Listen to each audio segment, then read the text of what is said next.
उत्तराखंड में केदारनाथ उपचुनाव का बिगुल बज चुका है। 20 नवंबर को केदारनाथ उपचुनाव के लिए मतदान होना है। बीते 2 उपचुनाव में हार का सामना कर चुकी बीजेपी के लिए ये उपचुनाव साख का सवाल बना हुआ है। तो वहीं केदारनाथ उपचुनाव की तारीख की घोषणा होने के साथ ही बीजेपी के पास टिकट के दावेदारों की लिस्ट भी पहुंचनी शुरू हो गई है। दावेदार कई है, लेकिन टिकट केवल एक को ही मिलेगा। ऐसे में प्रत्याशी का चयन करना बीजेपी के लिए बिल्कुल भी आसान नहीं होने वाला। भाजपा के भीतर टिकट के दावेदारों को लेकर बात करें तो आशा नौटियाल, ऐश्वर्या रावत, कर्नल अजय कोठियाल और पिछले 2 विधानसभा चुनाव में दूसरे नंबर पर निर्दलीय उम्मीदवार के तौर पर रहने वाले कुलदीप रावत के साथ चंडी प्रसाद भट्ट दावेदारी को लेकर टेंशन बढ़ा रहे हैं। फिलहाल सभी दावेदार अभी यह कहते हुए नजर आ रहे हैं कि जिसको भी पार्टी टिकट देगी उसके साथ सभी खड़े होंगे, लेकिन माना जा रहा है कि टिकट के ऐलान के बाद भाजपा में बगावत भी हो सकती है।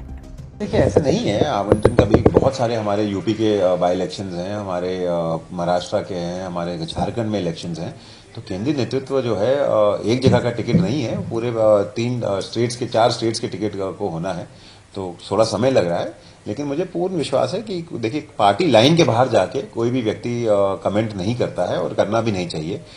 हमें अपनी पार्टी के शीर्ष नेतृत्व पर पूर्ण विश्वास है कि सोच समझ के जिस भी व्यक्ति को वो टिकट देंगे उसको पूरी पार्टी मिलकर लड़ाएगी। और अधिकार सबका है, जब तक टिकट नहीं घोषित होता सबका अधिकार है टिकट मांगने का, लेकिन टिकट घोषित होने के बाद हम सबका एक ही फर्ज है कि उस प्रत्याशी को तन मन धन से चुनाव लड़ा के जिताएं।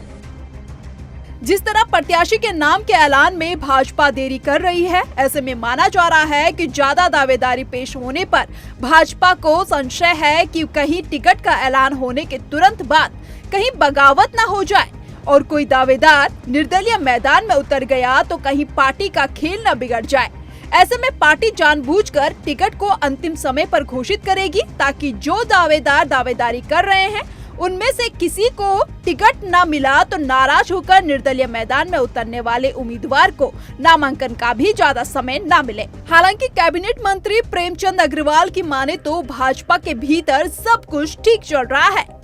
लोगों ने जो इस बारे में चाहे सर्वे कराने की बात हो, चाहे वहाँ पे अपने स्थानीय कार्यकर्ताओं से बात करने की बात हो, चाहे मंत्रियों को वहाँ पे काम करने की बात हो, माननीय मुख्यमंत्री जी का वहाँ पे दौरा करने की बात हो, प्रदेश अध्यक्ष जी का वहाँ मिलना हो, ये सारे क्रियाएं चल रही हैं। कांग्रेस का बताइए क्या हो रहा है।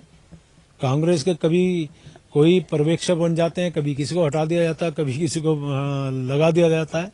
तो अभी तो कांग्रेस तो उसी कशमकश में है। हम लोग बहुत आगे हैं और बहुत जल्द हमारे यहाँ, क्योंकि आप जानते हैं कि हमारे यहाँ से पैनल बन के गया है सेंटर में, और सेंट्रल पार्लियामेंट्री कमेटी की बैठक जब भी होगी, अभी तो बैठक ही नहीं हुई, तो उससे पहले निर्णय कैसे हो जाएगा। तो जैसी वो पार्लियामेंट्री जो कमेटी हमारी बैठक होगी उसमें अंतिम निर्णय होगा।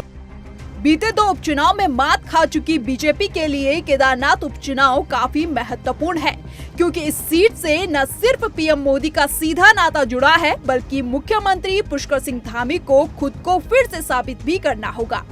ऐसे में बीजेपी को ऐसे प्रत्याशी पर दांव खेलना पड़ेगा जिसके मैदान में उतरने से बगावत भी ना हो और जीत भी हासिल हो जाए। खैर, यह देखने वाली बात होगी कि बीजेपी किसे टिकट देती है। इस रिपोर्ट को लेकर आपकी क्या राय है, कमेंट करके जरूर बताएं। साथ ही चैनल को यूट्यूब पर सब्सक्राइब और फेसबुक पर फॉलो करें।